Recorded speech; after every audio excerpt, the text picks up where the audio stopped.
إيرو سالفجرا شهادة سيد قطب مجد سالفجرا شهادة ويده ميكروفون دريجي حسكرين ويكر فرمو ام تماشا بكن در حقي ويده شهادة قوت الشهيد أستاذ سيد قطب جريا قرآني جريا دعوة إسلامي دا جيانا فداكرية سيد قطب ظلمي جتوياني قرشه دکتیه انشالله امی اوتبت شفاعتی مجی امی دعوا وده دوام کن. الحمد لله کی خوینا سید خطب جمع بوم برکت ایناند نو برکت او ده او اکید کجن ام 10 زیده دبن او دهات کجن ام 1000 زیده دبن الحمد لله برکت خویناوی برکت کتابی برکت علماوی کتی نام مسلمان دا خدای حس که امش دریا دا دوام کن.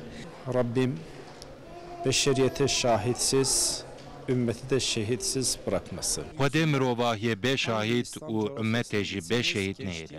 Hûn herin kîjan erdnîgariya İslamê hûn ê bibînin ku di zanebûn û perwerdekirina ciwanan de gerekî bandora şehîd Qutb heye û hûn dikarin bi awayekî rihet vê yekê bilêv bikin. Di nasname, zanebûn û şopandina berpirsiyariya İslamê de xwendina pirtûkên wî girîng e.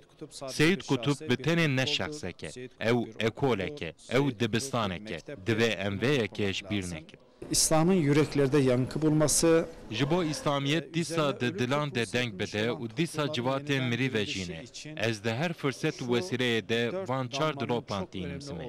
Yek, dilopa xwîna şehîdan, dilopa mürekkeba alima, dilopa xweydana zilamên xwedî dost û dilopa hêsirên çavên mezlûm û metekiyane. De hişyarkirina ümmetê de gerek bandora vanan heye. Lêverê di Seyid Qutb de her çar behevre hene. ama Seyid Qutb'a 4'ü 1 de vardır. Gava berbesepya darvekirin eve dahatkirin heri davên Nasir ji wê re got.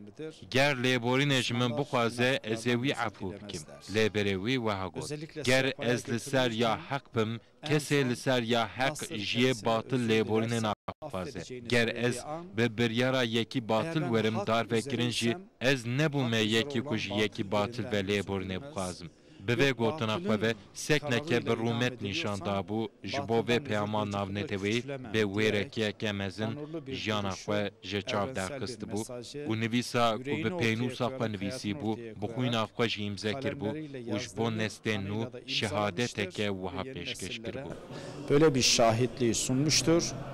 Seyid Qutb ev ümmeta İslamê ku xewa girîn da hişyar kir û anî ser xwe da em gelo çima kedine vî halî ev halê me çi ye û vî halê me pûr melal demê çıkarî carekedinê hişyar bin serxwe werin xwe naz bikin xwedayê xwe naz bikin û vê zulmê zelaletê bin dayînga emperyalizmê demê çıkarî xilas bin ew wî rê nîşanî me xist û xilasbûna İslamê xilasbûna ümmeta İslamê em zanin ki xilasbûna însanlığa ya dünyaya ya bütün mazlumana bütün mağdurana bêkesane. Ji bo wêne Seyid Qutb boî me alimekî mezin e, serhildaneke mezin daye nîşanê me da bi xûna xwe kitêbê xwe nivîsîne bi qelema xwe xûna xwe nivîsiye. Zaten ku ciyê ku neyê xeberdanê neyê nivîsarê neyê mijûlkirinê ku qelem neyê rije zaten xûn nibirije em jî dixwazin ku xûn nerijin Müslüman careken ramne serpiya hişyar bin. هناك من يسيء فهم سيد Qutb navekê ku bandoreke mezin li ser tevgera îhyaya ku di cîhana Ereb û İslamê de ye nîşan daye û Seyid Qutb her çend Misrî ve jî fikra wî derketiye ji derveyê sînorê Misrê. Nêzê hemû tevgerên İslamî yên di cîhana İslamê de ew xwendine, pêşirandine û di pratîkê de jî bicîyanîne. Ji ber vê yekê ez di savegera Seyid Qutb de wî bi xêran bibîr dikim û ji bo wî ji xwe de daxwaza خلاف بين الباحثين والمفكرين.